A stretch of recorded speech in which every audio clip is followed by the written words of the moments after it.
funny. Okay, ready, spaghettis? Yeah. So, hi, Juliette. Hi, Laura. So we're just going to chat every time that we meet up for coffee. You always mention the fact that you have had to deal with insecurities. Yeah. Ultimately, it boils down to fear of failure and fear of what people think of me. And they were the two biggest struggles that I had, as a teenager, but even the weeks leading up to this, it's still fresh, there's still stuff that comes out. Like you said, I don't think we ever graduate from this kind of stuff. But as a teenager, I didn't realise that I was basically obsessed with comparison. I would compare myself constantly to other people, to other girls. I wasn't pretty enough, didn't have nice hair, not skinny enough, too skinny, whatever, anything. I think that ultimately was probably my biggest challenge as a teenager.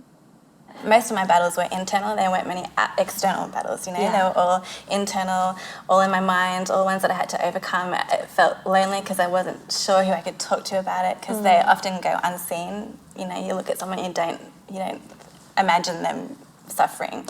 So the biggest thing for me was I felt like if I disappointed people or if I made a mistake, then it would disqualify me. I had to be perfect in order to get anywhere. And that was such a huge revelation for me when I woke up and realised that actually it's because of the grace of God that,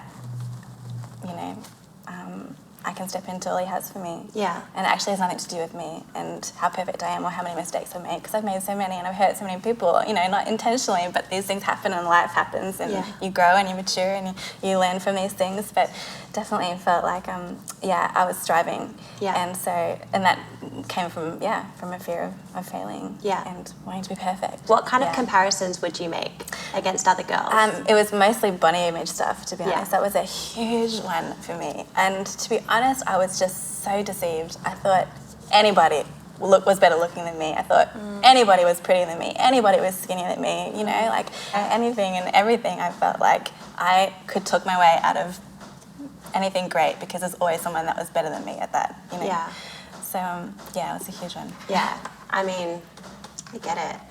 Okay, what do you want to say to girls who are watching this right now who are thinking you are crazy because you're beautiful and thin and gorgeous and yet you've got these lies that are deceiving you? Yeah. What would you say to them? I would just say, there's no shame. There's no shame in whatever journey you're going on and talk to people because we are actually allowed to live a life of freedom. And the enemy is so sneaky, and I think he tries to take out some of the most obvious qualities in people's lives. Yeah. The amount of girls that I know that are known for just being so full of joy, they often are the ones that suffer depression. And it's just crazy because it's like, but you're the most joyful person. Totally. It's almost obvious sometimes. Yeah. And so, I just think we can choose to live a life of freedom, and it's so worth it, and it's hard work at times having to push through and choose that lifestyle because you've got to be vulnerable and share stuff, but at the end of the day it's so worth it. Who should they talk to?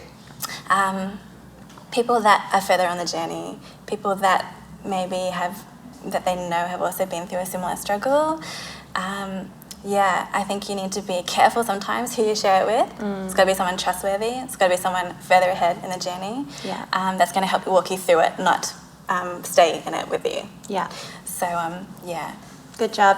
Thank you. You're welcome. Love you. Thank you. Love you. That's a rub. Yay.